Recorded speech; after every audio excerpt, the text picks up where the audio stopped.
तो आज हम लोग डिस्कस कर रहे हैं बायोलॉजी लेसन 3, बायोलॉजी का स्ट्रक्चर ऑफ क्रोमोसोम्स। हेडिंग डाल दो, स्ट्रक्चर ऑफ क्रोमोसोम्स। ये जो वर्ड क्रोमोसोम्स है, क्रोमोसोम्स क्यों पढ़ा? क्रोमोसोम्स जो वर्ड बना वो बना है दो वर्ड से, एक है क्रोमा, ठीक है। असल में क्रोमा मतलब क्या होता है? कलर होता है, ठीक है। जब सेल डिवीजन होता है, ठीक है, ड्यूरिंग सेल डिवीजन, जब सेल डिवीजन होता है तब क्रोमोसोम्स विजिबल होता है,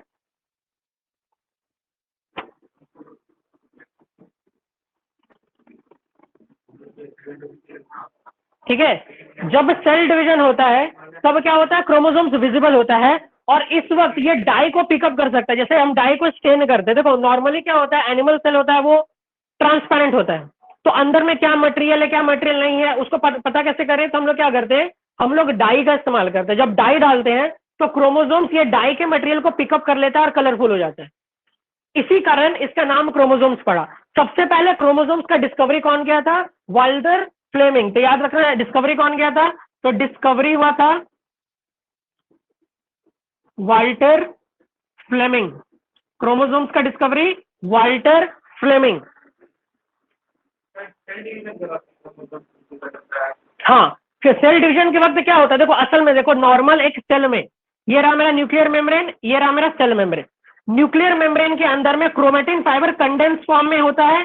पहले तो क्रोमेटिन फाइबर ऐसे रहता है ना, डीक्वाइल्ड स्ट्रक्चर में रहता है, लेकिन जब वो सेल डिवीजन के प्रोसेस को इनिशिएट करने वाला होता है तब ये कंडेंस होकर क्या बन जाता है? क्रोमोसोम्स बन जाता है। बीच में तुमको एक पॉइंट दिखता है, सेंट्रोमियर। क्या दिखता है? Centromere, point of attachment of chromosomes, उसको बोलते हैं सेंट्रोमियर। ये एक सवाल पक्का है, ये पूछेगा ही पूछेगा, ठीक है। अब इसके बेसिस पे भी फर्दर क्लासिफिकेशन वो भी देखेंगे। अभी फिलहाल इतना जान लो। तो ये जो मैगी जैसे स्ट्रक्चर दिख रहा है ना, तो ये असल में ऐसे ही रहता है, ये मैगी जैसे ही स्ट्रक्चर रहता है, लेकिन बहुत हाईली कॉइल्ड रहता है, ऐसे करके दिखता है, ठीक है। ऐसा सिंगल दिखा रहे हैं लेकिन असल में ये कॉइल्ड ही दिखता है, फुल्ली ऐसे करके रहता है, ठीक है, क्रोमोसोम्स। चलो स्टार्ट करते हैं वाटर क्रोमोसोम्स से, ठीक है। कौन पढ़ेगा? चलो पढ़ो रानी, वहां से तुम पढ़ो, वाटर क्रोमोसोम्स पढ़ो। What are chromosomes? You know that all cells, whether plant or animal, consist mainly of three parts: cell membrane or plasma membrane, cytoplasm, and a nucleus. Nucleus in the cytoplasm appears as a dense prominent structure. It is bound by a delicate double membrane called nuclear membrane, having many minute pores. This pores allows its contents to remain in contact with cytoplasm. The nucleus contains a network of extremely thin fibers or threads, collectively called chromatin fibers or material. ये underline कर लो, ये हो गया तुम्हारा chromatin fibre का definition. Chromatin fibre अगर पूछे तो क्या बोलोगे? Nucleus contain a network of extremely thin fibre और thread, collectively called chromatin fibre और मटेरियल। ये इंपॉर्टेंट है इसलिए इसको अंडरलाइन करो, इसमें डबल टिक डालोगे, ठीक है। याद रखना, अगर हम किसी में बोल रहे हैं ट्रिपल टिक मतलब एग्जाम में आ रहा है इस बार, ठीक है, और किसी में अगर हम बोले डबल टिक मतलब प्रोबेबिलिटी ज्यादा है आने का, मतलब समझो 60 to 80% प्रोबेबिलिटी आने का। और अगर सिंगल टिक बोल रहे हैं तो समझो इंपॉर्टेंट है बोर्ड के लिए, कुछ भी सवाल हो सकता है तो उसमें एक आ सकता है, चांसेस है, मतलब समझो 40 से 50% चांसेस। तो इसमें डबल टिक मारो, ये 60 to 80% चांस है कि आएगा, ठीक है। ये डेफिनेशन में आएगा, क्या है ये? The nucleus contain a network of extremely thin fibre और thread, collectively called chromatin fibre और material. These chromatin fibers are not ordinarily visible when seen under a compound microscope, but the network of chromatin fibers can be seen. देखो यहाँ पे लिखा हुआ है, but the network of chromatin fibre can be seen in stained cell. Stained cell क्यों बोला? क्योंकि normal cell क्या होता है? ट्रांसपेरेंट होता है, तो तुम ऑर्गेनेल को देख नहीं पाओगे। तो इसीलिए जब भी सेल को ऑब्जर्व करता है तो उसको स्टेन करता है, और जब स्टेन करता है तो क्रोमेटिन फाइबर उसको एब्जॉर्ब कर लेता है, डाई को अपने अंदर ले लेता है, ठीक है, इसलिए वो दिखने लगता है clearly. In the beginning of cell division, the chromatin material gets condensed to form distinct structure called chromosomes. These can be seen as a thick, soft, elongated structure in the nucleus during the prophase phase.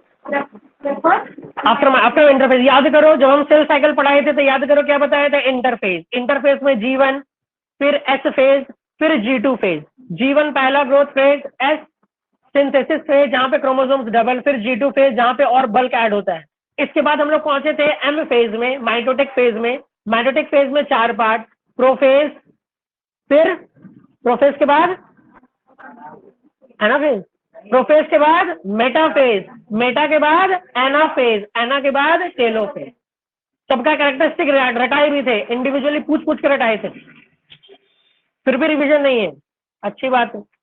आगे discovery of chromosomes, तो ये scientist का नाम important है, triple tick करोगे। Direct one word में सवाल पूछेगा, dash was the first scientist to discover chromosomes, triple tick. Walter Flemming, याद रखना नाम, वाल्टर फ्लेमिंग, वन वर्ड में पूछेगा बस। देखो हम लोग हमेशा वर्ड डिस्कवरी बोलते हैं, डिस्कवरी बोले डेवलप्ड या फिर क्रिएटेड क्यों नहीं बोले? डिस्कवरी मतलब वो बस उसको खोजा, इसलिए वर्ड डिस्कवरी बोलते हैं, ठीक है। और अगर कुछ बनाता है तो उसको क्रिएट करने को बोलेंगे, इन्वेंट बोलते हैं। हाँ, Walter Fleming, a German biologist, is given ability while Abraham studied university of activity. थोड़ा कस के बोले, तुमसे ज्यादा आवाज आदित्य आ रहा है हमको। Larva of salamander and अच्छा याद रखना कौन सा क्या चीज को ये देख के डिस्कवर किया, तो याद रखना डिवाइडिंग सेल्स ऑफ सैलेमेंडर, ठीक है। लार्वा ऑफ सैलेमेंडर, सैलेमेंडर एक ऑर्गेनिज्म है, ठीक है। तो उस ऑर्गेनिज्म में डिवाइड हो रहा था सेल्स, तो उसको वो ऑब्जर्व किया। तो किसको देख के वो देखा? तो ये किसको देखा? सैलेमेंडर, याद रखना, सैलेमेंडर नाम याद रखना। एक एम्फीबियन है, मतलब एक ऑर्गेनिज्म है, और एम्फीबियन मतलब जान ही रहे होगे, बेंटन तो सब देखा है। चलो notice chromosomes as thread-like structures. He further नहीं देखा बेंटन। एम्फीबियन उसका एक बेंटन का एलियन था एम्फीबियन, वो पानी में भी सांस ले सकता है और वो लैंड में भी सांस ले सकता है। एग्जाम्पल उसका हुआ फ्रॉग, ठीक है। एग्जाम्पल उसका क्या हो गया? फ्रॉग। फ्रॉग है कि क्या है? एम्फीबियन है, जो पानी में भी सांस ले सकता है। क्रोकोडाइल सांस नहीं ले सकता पानी के अंदर, क्रोकोडाइल पानी के अंदर रहता है नो डाउट, लेकिन सांस नहीं ले पाता। अगर मान लो तुमको कभी क्रोकोडाइल अटैक कर दिया, ठीक है, तो उससे अगर बचना है तो क्या करो? उसके मुंह में हाथ डाल दो, सीधा उसके लंग्स तक पहुंच जाओ। नहीं सही बता रहे हैं, बहुत कोई बचा भी है वैसे। अरे सुन लो पहले पूरा बात। मान लो तुम पे अटैक कर दिया, दूसरा हाथ से उसके मुंह में हाथ डाल दो, उसके लंग्स को टच कर दो, तो वो भागेगा तुमको छोड़ के, क्योंकि पानी उसके लंग्स में चला जाएगा, समझ रहे हो? क्योंकि वो सांस नहीं ले पाता पानी के अंदर, उससे तुम बच जाओगे। बहुत कोई बचा भी है वैसे। हाँ वो तो काटेगा, तुम्हारा जान छोड़ रहा है जी, तुम हाथ छोड़ नहीं सकते हो।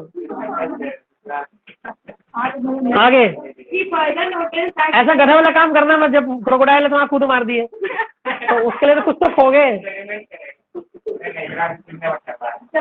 हाँ ठीक है आगे। he further noticed that they were dividing lengthwise. He called their division mitosis. अच्छा उसका वो नाम क्या दिया? माइटोसिस नाम दिया। However, their detailed structure was known only after the development of precise sophisticated microscope and scaling techniques. तो एक का नाम क्या है? Thomas H Morgan. Thomas H. Morgan was the first to investigate the structure and function of the chromosomes while working on the fruit fly Drosophila, जो भी है। Next आगे स्ट्रक्चर ऑफ क्रोमोसोम्स। हाँ नहीं कुछ नहीं, जरूरत नहीं। अब आगे structure of chromosomes. Structure of chromosomes. Structure of chromosomes can be best seen in a cell when the process of cell division. देखो यहाँ पर बोला है ना, when the process of cell division starts, इसको डबल टिक करोगे। बोला cell division के वक्त में ही तुम क्रोमोसोम्स को देख पाओगे, ठीक है।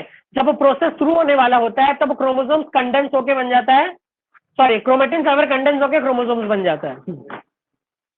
At that time, they get condensed.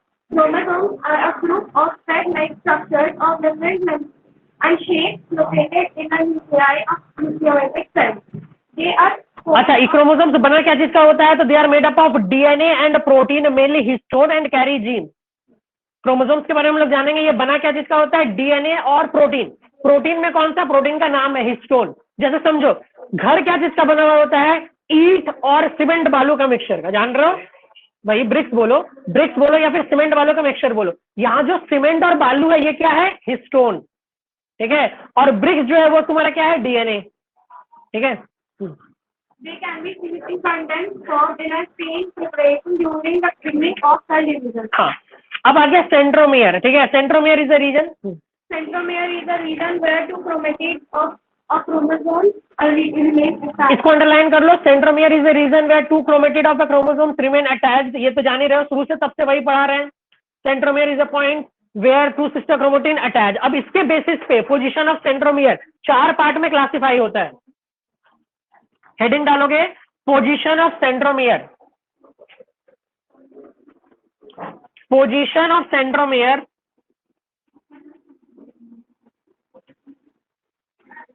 4 part में क्लासिफिकेशन होता है। तो पहला क्लासिफिकेशन क्या है? Meta meta centre, metacentric. याद करो, मेटा फेज याद आ रहा है? मेटा में क्या था? Exactly middle. याद करो, जहां सिस्टर क्रोमेटिड इक्वेटोरियल प्लेन में अलाइन हो जाता था, तो उस अनुसार बताओ मेटा सेंट्रिक कैसा होना चाहिए? Exactly in the middle. समझ रहे हो? मेटा सेंट्रिक नाम से पता चल रहा है, जो तुमने माइटोसिस में पढ़ा था, याद आ रहा है? तो क्या लिखोगे मेटा सेंट्रिक में? तो मेटा सेंट्रिक का डायग्राम बनाओ और मेटा सेंट्रिक में लिखो, if the centromere lies, if the centromere lies exactly in middle, if the centromere lies exactly in the middle and two arms of the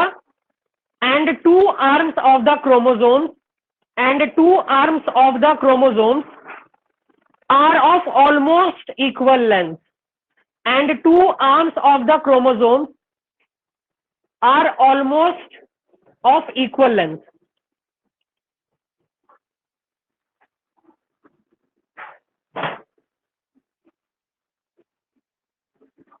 ठीक है, चलो दूसरा इसका डायग्राम बना लो। ठीक है, दूसरा क्या होगा? सब मेटासेंट्रिक। सब मेटासेंट्रिक मतलब क्या? आइदर ये वाला केस होगा, कोई ऊपर के क्लोज हो गया, नीचे वाला टेल लॉन्ग हो गया, या फिर उल्टा भी कर सकते हो। दोनों फिगर सही है, समझ रहे हो? कोई भी दो एंड के क्लोज, कोई भी एक एंड के क्लोज है, समझ रहे हो? ये एक एंड है, ये दूसरा एंड है। इधर देखो सबको बोर्ड पे, कोई एक एंड इधर है, एक एंड इधर है, तो कोई भी एक एंड के क्लोज हो सकता है सेंट्रोमियर। देखो ये वाला दूरी कम हो गया ना, इस केस में क्या ये वाला दूरी कम हो गया, तो क्या लिखोगे? सब मेटासेंट्रिक में लिखो, सब मेटासेंट्रिक में in this the centromere is situated, in this the centromere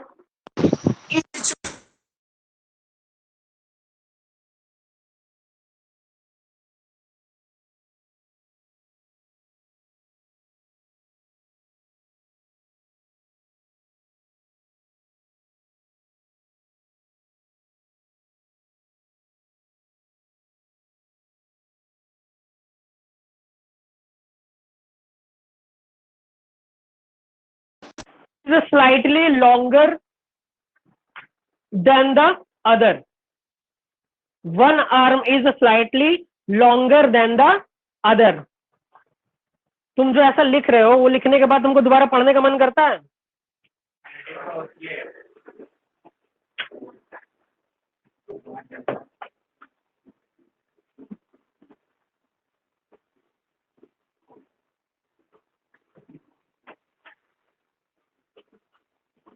ठीक है, एक हो गया एक्रोसेंट्रिक, तीसरा लिखो acrocentric.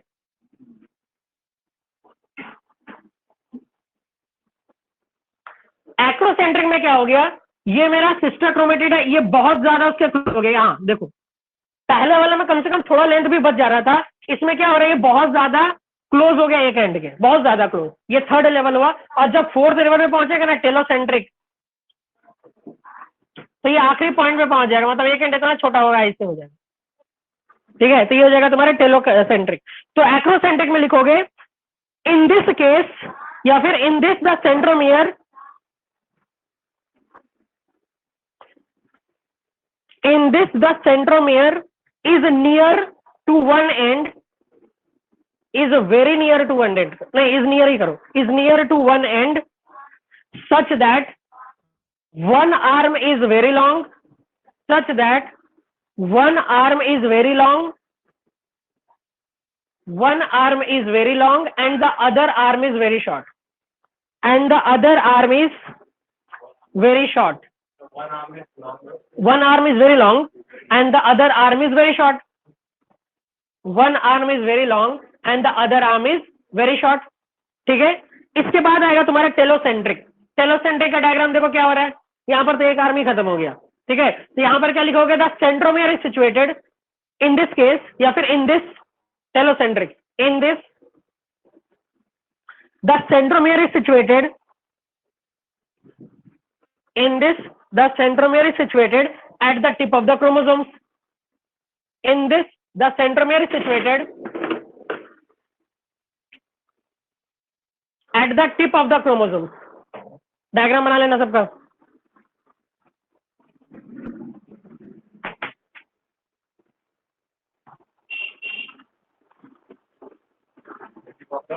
Chromosome.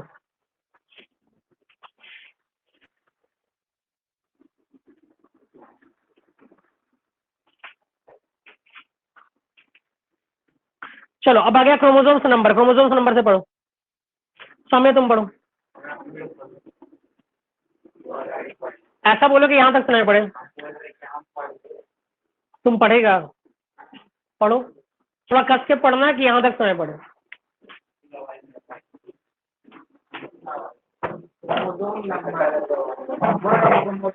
in the body cells of the members of different और सबसे बोले क्या है. देखो उसका आवाज तुमसे ज्यादा है.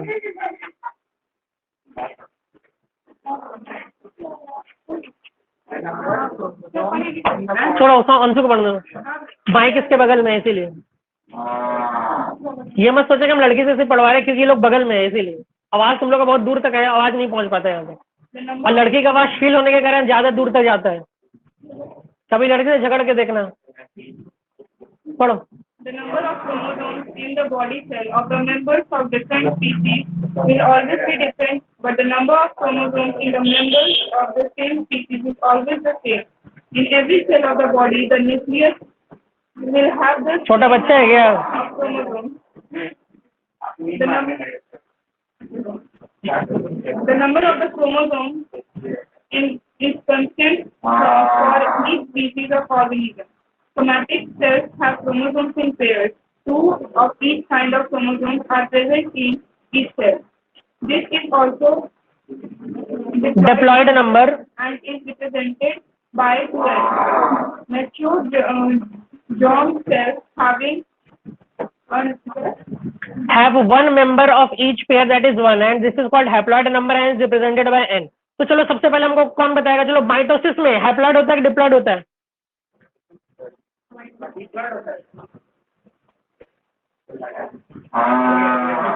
क्या वो सही बोला? क्या होता है माइटोसिस में हैप्लॉइड? तो सही बोला ना. ठीक है. माइटोसिस में क्या होता है? डिप्लॉइड. माइटोसिस में 2n फॉर्मूला याद रहता है. याद करो, हमने क्लासिफाई किया था सेल्स बॉडी में दो तरह का होता है. किस किस तरह का होता है? एक होता है सोमैटिक, एक होता है सोमैटिक, और एक होता है रिप्रोडक्टिव, जिसको तुम जर्म सेल भी बोलते हो. क्या बोलते हो? रिप्रोडक्टिव, जिसको तुम जर्म सेल भी बोलते हो. जर्म मतलब बीमारी वाला जर्म नहीं, जर्म मतलब जर्मिनेट करने वाला जर्म. ठीक है, जर्म सेल. जो सोमैटिक सेल्स होता है वो किस में होता है? माइटोसिस में होता है, माइटोसिस. और रिप्रोडक्टिव किस में होता है? मियोसिस. MIEOSIS है. देखो तो जरा, ये MEI है. माइटोसिस में क्या होता है? डिप्लॉइड. डिप्लॉइड मतलब क्या होता है? 2n स्ट्रक्चर फॉर्मूला रहता है. और मियोसिस में क्या होता है? हैप्लॉइड. हैप्लॉइड का रीजन भी पता है था, हैप्लॉइड होने का क्यों जरूरत पड़ा था, ये बताए थे ना.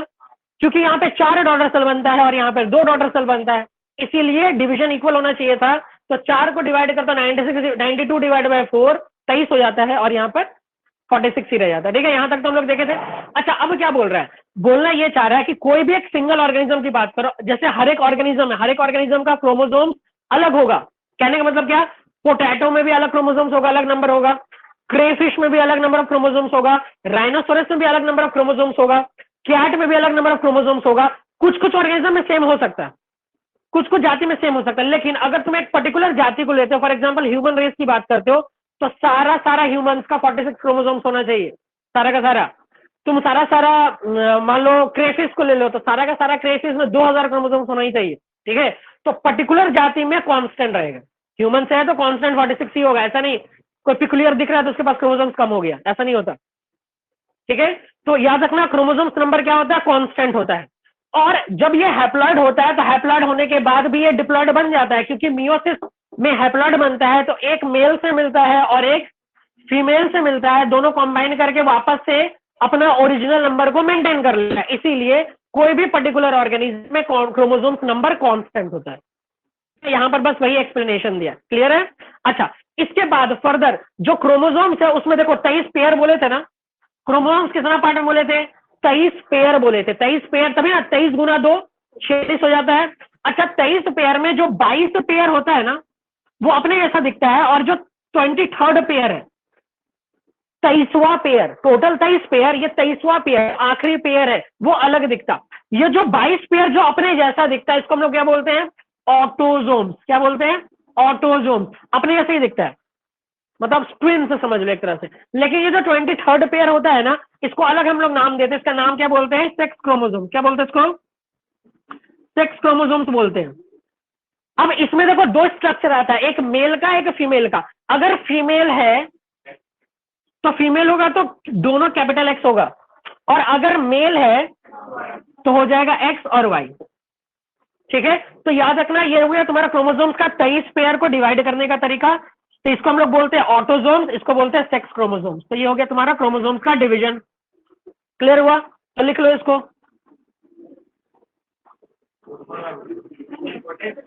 हाँ जी इंपॉर्टेंट है।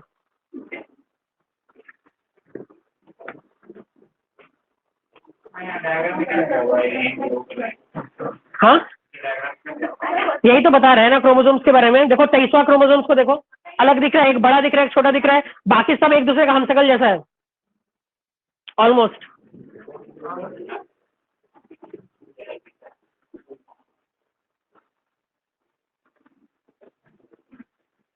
हमशक्ल कहने का मतलब वो साइज में, देखो साइज की बात कर रहे हैं, एक टेढ़ा है तो हो सकता है उस समय जब फिगर जब उसका लिया गया उस समय वो टेढ़ा था इसलिए वैसा दिख रहा है।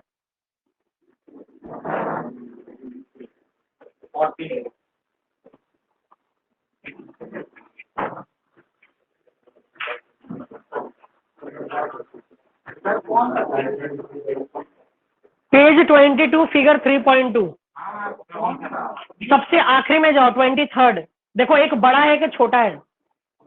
हाँ सबसे आखिरी, आखिरी मतलब जानते हो क्या होता है, एक में, हाँ 22 है, नहीं यहाँ तक 22 है, ये ऑटोजोम्स का फिगर है, 23rd नहीं दिया है।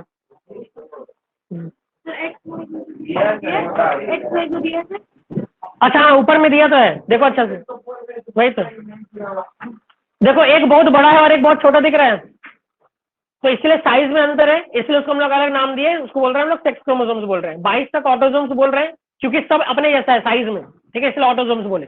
इसी को हम लोग बोलते हैं होमोलोगस। क्या बोलते हैं, होमोलोगस। होमोलोगस मतलब क्या होता है, जो पेयर में एग्जिस्ट करता है उसको बोलते हैं होमोलोगस।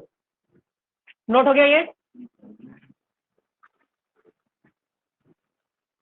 अभी तक कॉपी में जितना लिखवाया है ना उतना ही याद, इसके अलावा कुछ मत करना।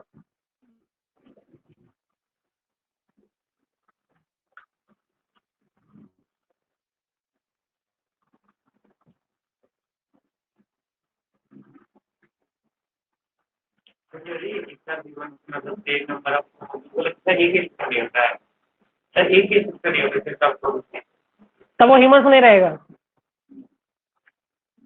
यहां तक कि मेरा और तुम्हारा डीएनए 99.9% तक मैच करता है।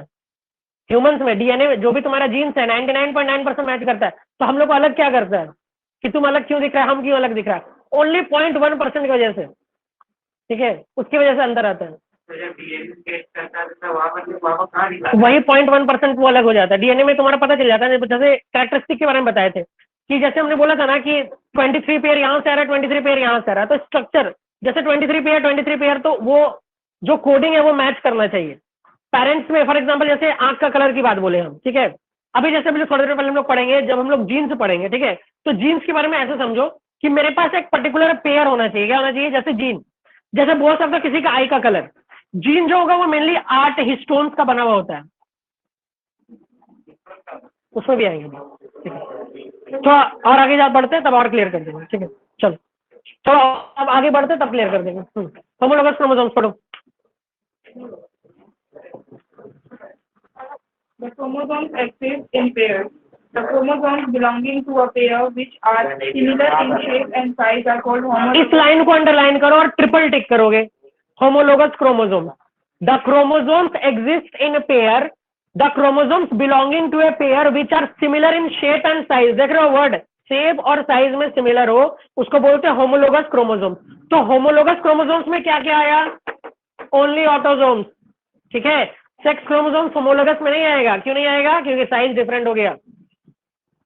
आगे Autosomes and sex chromosomes. Of the total number of 46 chromosomes in humans, 44 chromosomes can be paired together as autosomes, while the remaining 2 chromosomes are different. These are called sex chromosomes. ये already बता चुके हैं, underline कर लो। Autosomes को underline कर लो, sex chromosomes को underline कर लो। Sex chromosomes को हम लोग एक्स और वाई क्रोमोसोम्स बोलते हैं, इसके बारे में बता दिए। Pair of sex chromosomes are different in males and females. Males को एक्स वाई बोलते हैं, फीमेल्स को एक्स एक्स बोलते हैं। ठीक है, आगे DNA, the basic genetic material. अब चलो इसको जरा गौर से देखते हैं फिगर को। ठीक है,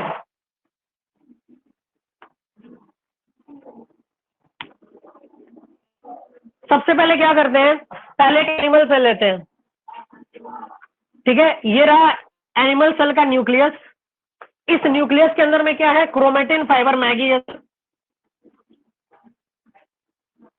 इस न्यूक्लियर फाइबर को बाहर एक्सटेंड करते हैं। ये बहुत कॉइल्ड स्ट्रक्चर है, इसको हम तोड़ते हैं। ठीक है, बड़ा करते हैं। ठीक है, हाँ देखो फिगर तुमको दिख रहा है 3.3, फिगर 3.3 पेज नंबर 23 दिख रहा है। ठीक है, स्पिंडल फाइबर से नहीं, ये क्रोमेटिन टूट के निकल रहा है। स्पिंडल फाइबर तो यहाँ था, सेंट्रोसोम से स्पिंडल फाइबर निकलता था, वो नहीं है। ये अंदर क्रोमेटिन फाइबर एक टेलीफोन वायर जैसा है। ठीक है, उसको हम क्या कर रहे हैं? बाहर की तरफ निकाल रहे हैं। निकाल के उसको और हम लोग डबल एक्स जूम करके, डबल एक्स नहीं, बहुत मेनी एक्स टाइम्स जूम करके उसको देख रहे हैं। ठीक है, तो अब देखो बताया क्या गया है। ये जो तुम्हारा क्रोमोसोम्स है,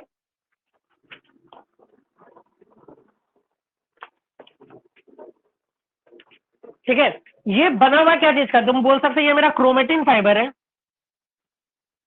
क्रोमेटिन फाइबर जो है ये बना हुआ 2 चीज का होता है। एक हो गया तुम्हारा डीएनए और दूसरा हो गया मेरा हिस्टोन। हिस्टोन क्या है? मेरा एक तरह का प्रोटीन है। क्या ये मेरा प्रोटीन, हिस्टोन प्रोटीन। ठीक है, अब जो डीएनए होता है वो मेरा डबल हेलिक्स स्ट्रक्चर होता है।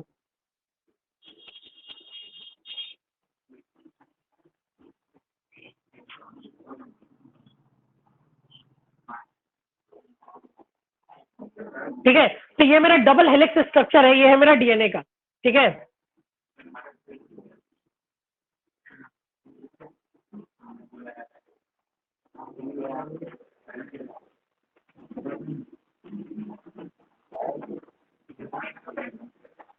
ठीक है, चलो आगे पढ़ो, डीएनए के बारे में पढ़ो। चलो डीएनए के बारे में पढ़ो। तो फिलहाल इतना याद रखना, क्रोमेटिन फाइबर 2 चीज का बना हुआ होता है, एक डीएनए होता है और एक हिस्टोन प्रोटीन होता है। ठीक है, तो ये जो डबल डीएनए, ये जो डबल दिख रहा है ये मेरा डीएनए है। डबल हेलिक्स स्ट्रक्चर क्या है? मेरा डीएनए है। ठीक है, चलो पढ़ो इसको, डीएनए के बारे में। DNA, the deoxyribonucleic acid has been used to be the basic component of the chromosome. इसको अंडरलाइन करो। It is the basic component of that chromosome and is basic hereditary material. ठीक है, and is basic hereditary material. In fact, it is DNA that gets passed down from one generation to another and is responsible for the development and transmission of hereditary traits of an organism. याद रखना, DNA ही responsible होता है for hereditary traits of an organism. DNA जैसे बच्चों का DNA match करवाया जाता है। ठीक है, तो डीएनए के से ही पता चलता है कौन इसका माता है कौन इसका पिता है। जैसे कोई बच्चा खो गया कुंभ के मेला में, पकड़ के लाया, चलो पहले का लोग कुंभ का मेला बच्चा खोने ही जाता था। देख रहा, अधिकतर आधा मूवी उसी में बेस्ड है। कुंभ मेला में गया था, भाई बिछड़ गया, 20 साल बाद भाई मिल रहे हैं, हम शकल था एक दूसरे का। आगे आजकल लोग मेला नहीं जा रहा तो खो भी कम रहा है। हाँ Its most important characteristic is to reproduce itself. It is because of DNA that fertilized eggs of frogs develop into a frog and fertilized eggs of cat develop into a kitten. Do you know why? Because the male and female gametes, which fuse to form zygote, would contain DNA of frog and that of cat would contain DNA of cat. Similarly, different types of living beings would contain different types of DNA specific to the species.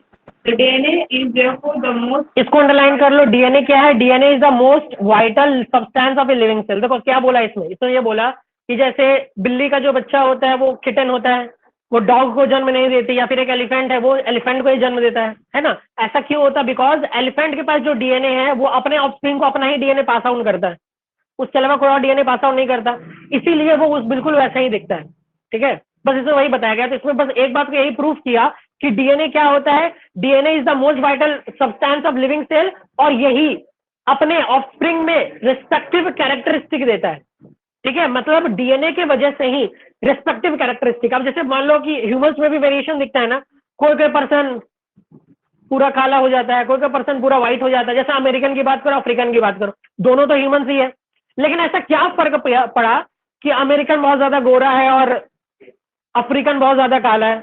ऐसा थोड़े कि American fair lovely लगाया और African वाला ठीक है च्यवनप्राश ज्यादा खाया। ठीक है, तो फर्क क्या पड़ गया? उसके ये स्ट्रैंड में फर्क पड़ गया। इसमें जो हम लोग जो अभी फॉस्फेट ग्रुप देखेंगे, उसका जो पेयरिंग देखेंगे, कभी कोई साइज इधर होगा, कोई साइज इधर होगा, बस ये थोड़ा सा चेंजिंग के वजह से ये कैरेक्टरिस्टिक में चेंज हो जाता है। ठीक है, तो थोड़ा चेंज इन पोजीशन की वजह से कैरेक्टरिस्टिक में बदल जाता है।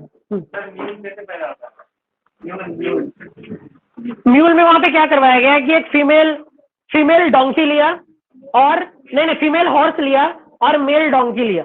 ठीक है, वो दोनों क्या बोलते हैं, फर्टिलाइज किया गया, उसके एगो को फर्टिलाइज किया गया, उसको बनाया। नहीं क्रोमोसोम, हाँ क्रोमोसोम का नंबर ऑलमोस्ट सेम होगा, हो सकता है कि दोनों का क्रोमोसोम सेम हो, देख लेना एक बार डोंकी और हॉर्स का। कुछ कुछ में हो सकता है, कुछ कुछ में ऑर्गेनिज्म में, जैसे हमारा कुछ ऑर्गेनिज्म में, जैसे हमारा जो डीएनए कुछ फ्रॉक्स के साथ भी मैच भी करता है, इसलिए जो टेस्टिंग वगैरह होता है ना, कल को रैट्स में भी होता है, फ्रॉक्स में भी होता है, तो कुछ कुछ में होता है, लेकिन जरूरी नहीं हर में हो। ठीक है, आगे Deoxyribonucleic acid is a very large molecule which carries the genetic code. The nature and shape of DNA molecules was studied by. इसको अंडरलाइन कर लो, ये डबल ट्रिपल टिक करोगे। The nature and the shape of DNA molecule was studied by Rosalind Franklin. ठीक है, in 1953. However, its structure was worked out by Watson and Crick, for which they were awarded Nobel Prize. The deoxyribonucleic acid is composed of two complementary strands wound around each other in the form of a double helix. ये double helix दिख रहा है, double helix. Each single DNA strand is composed of many nucleotides. Each nucleotide further consists of 3 units: sugar, phosphate, nitrogenous base. Sugar, phosphate, nitrogenous base. तो उससे पहले देख लो, अब इसको समझा देते थोड़ा। जैसे मान लो ये मेरा डीएनए स्ट्रैंड है, मेरे पास एक शुगर होगा,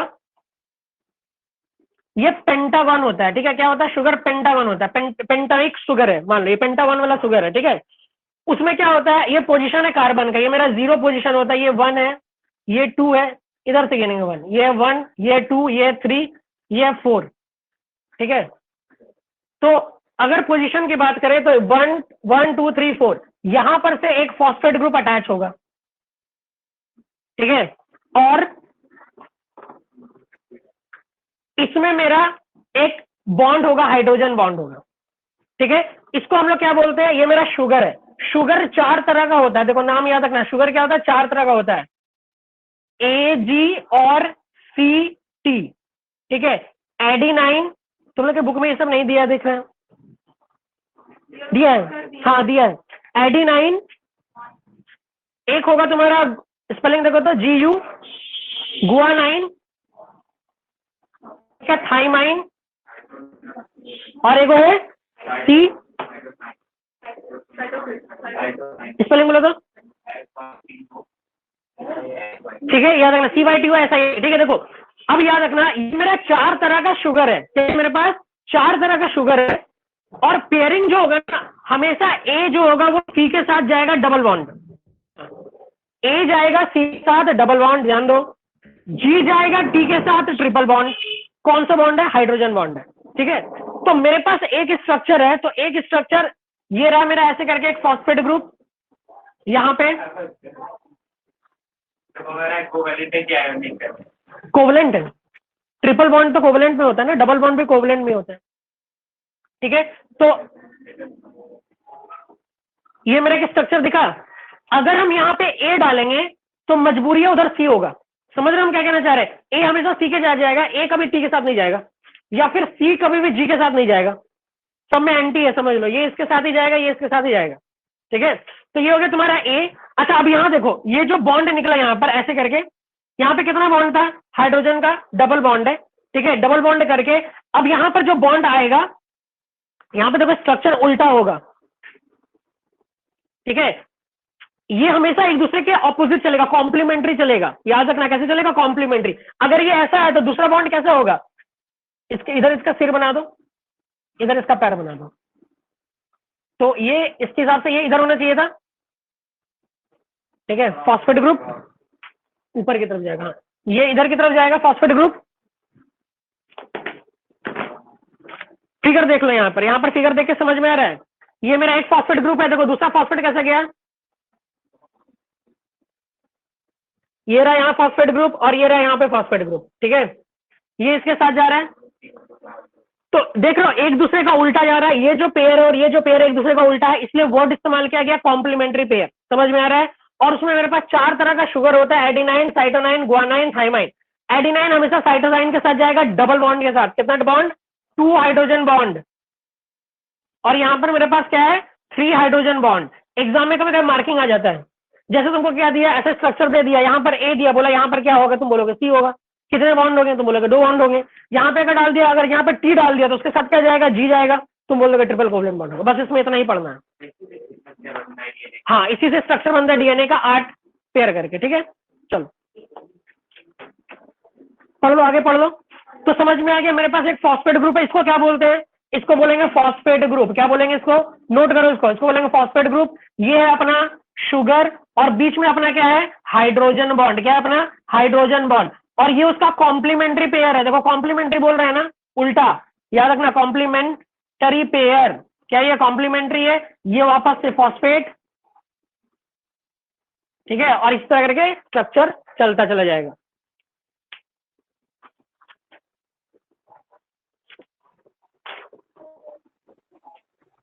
कॉम्प्लीमेंट्री वाला हमें हाइड्रोजन बॉन्ड नहीं बनेगा। हाँ, बन तो रहा है, इसी का तो बॉन्ड है, दोनों का बॉन्ड, दोनों के बीच में बॉन्ड रहता है, दोनों को जोड़े हुए हैं ना, कुछ तो जोड़ के रखा हो, तो बॉन्ड जोड़ के रखा हो, हाइड्रोजन बॉन्ड जोड़ के रखा हो। और ये वाला उठा के यहाँ डाल देना, हो गया।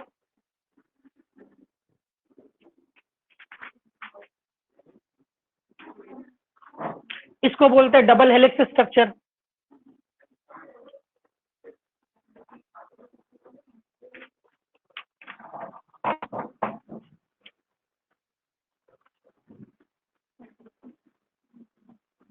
अच्छा, एक चीज और याद रखना, न्यूक्लियोटाइड क्या होता है? ये इसको कलेक्टिवली न्यूक्लियोटाइड बोलते हैं। कलेक्टिवली इसको क्या बोलते हैं? न्यूक्लियोटाइड। न्यूक्लियोटाइड में क्या रहेगा? Phosphate, sugar, hydrogen bond. Collectively क्या बोलेंगे? न्यूक्लियोटाइड। याद रखना, व्हाट इज न्यूक्लियोटाइड? लिख लो, न्यूक्लियोटाइड क्या है? तो लिखोगे nucleotide consist of phosphate, sugar molecule and hydrogen bond. ठीक है, न्यूक्लियोटाइड कंसिस्ट ऑफ फॉस्फेट,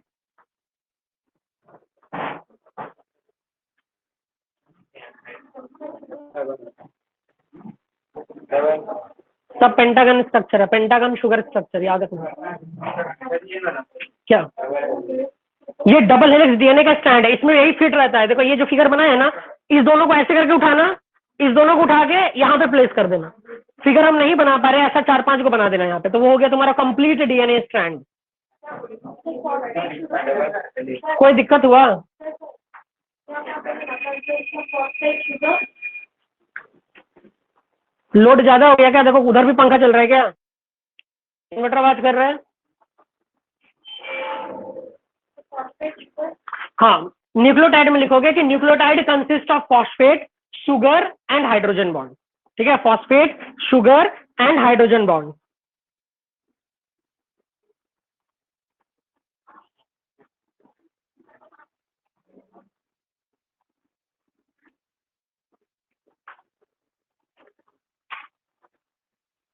ठीक है, एंड हाइड्रोजन बॉन्ड विथ, उसके साथ और जोड़ो, with complementary nitrogenous base. Complementary क्यों लिख रहे हैं? उल्टा हो जा रहा है बगल वाला, है ना? With complementary nitrogenous base, with complementary nitrogenous base of the other strand, with complementary nitrogenous base of other strand. हमने न्यूक्लियोटाइड का डेफिनेशन दिया। न्यूक्लियोटाइड के बारे में क्या बोले? Nucleotide consist of phosphate, sugar, hydrogen bond with complementary nitrogenous base of the other strand, complementary nitrogenous base of other strand.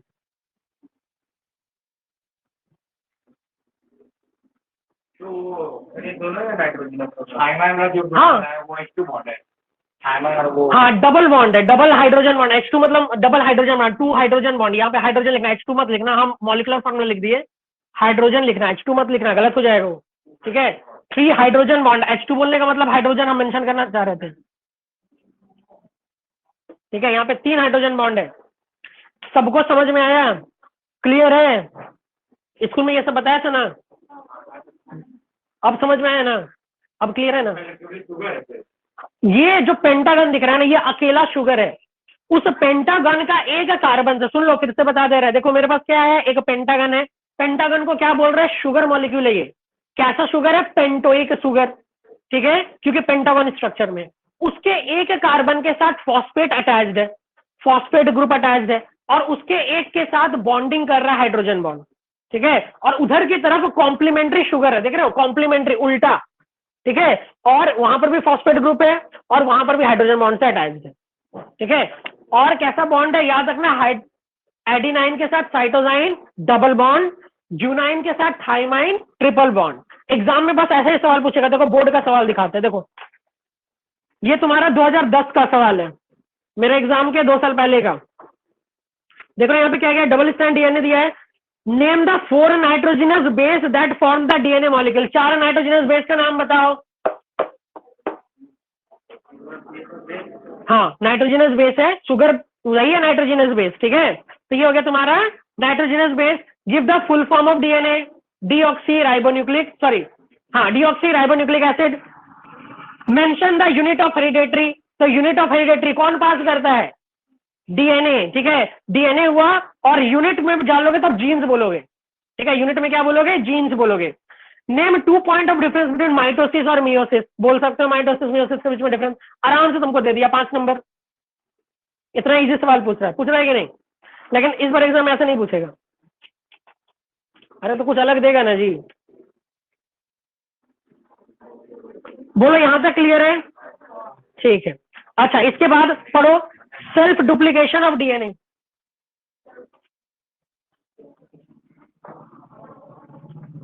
Self duplication of DNA. अब देखो सिंपल सी बात है, एग्जाम जानते हो क्या करते हैं? ऐसा ये सिलेबस हमारा नहीं है, सेल्फ सर नहीं पढ़ाएंगे, सेल्फ डुप्लीकेशन पढ़ाए हैं? हमको नहीं लगता पढ़ाए होंगे। अब देखो बोलेगा कि कैसे अलग होता है, तो यहाँ पर देखो एक एरो कर दिया, इसका ऐसे कर देना। ठीक है, यहां से फिर अलग से निकल जाएगा,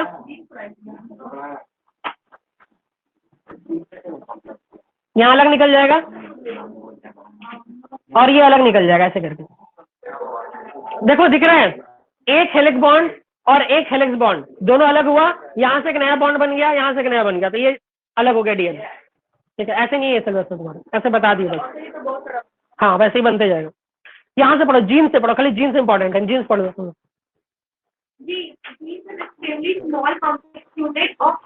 देखो ये दिखा हुआ है यूनिट ऑफ इनहेरिटेंस, याद रखना, अगर यूनिट ऑफ इनहेरिटेंस पूछे तो नाम क्या बोलोगे? जीन्स। अंडरलाइन कर लो इसको ट्रिपल टिक के साथ, यही गलती करते हो, डीएनए नहीं बोल लिख देना। हाँ, जीन्स मिलकर डीएनए बनाता है। chromosome, at least on its own or as a part of a group of genes determine इसको अंडरलाइन कर लो, a gene on its own, अकेला एक जीन हुआ या फिर एक ग्रुप ऑफ जीन डिटरमाइन करता है characteristic of an organism, organism कैसा दिखेगा, ऑर्गेनिज्म कैसा बोलेगा, ऑर्गेनिज्म कैसा चलेगा, उसका हेयर कलर कैसा होगा, तो ये जीन ही डिसाइड करता है, ठीक है। it corresponds to a segment of DNA. Genes may exist in a number of forms, termed as alleles. अभी जब हम लोग जेनेटिक्स चैप्टर जाएंगे ना तब ये क्लियर और होगा, ठीक है। अभी तो फिलहाल इतना जान लो एक एलीज नाम का कुछ होता है। For example, a gene controlling the characteristic height in tree plants may have two alleles, one for tall and another for short. Genes can be defined as the smallest regulatory unit controlling a specific function. इसको underline करो और triple tick करोगे। Genes can be defined as the smallest regulatory unit controlling a specific function. Mutation is the chief cause of variation appearing in the offspring. तो तुम्हारे body में जो variation दिख रहा है ना, जैसे ह्यूमंस में तुम डिफरेंशिएट कर पाते हो, हाँ इसका नाम अलग, इसका नाम अलग, ये दिखता अलग, ये अलग दिखता है, बिकॉज ऑफ दिस जीन्स। और जीन्स में म्यूटेशन होता है, चेंजेस होता है, इसीलिए ऑर्गेनिज्म का कभी आंख का कलर किसी का नीला हो जाता है, किसी का ग्रीन हो जाता है, ये सब रेयर म्यूटेशन है, ठीक है, बहुत रेयर म्यूटेशन है।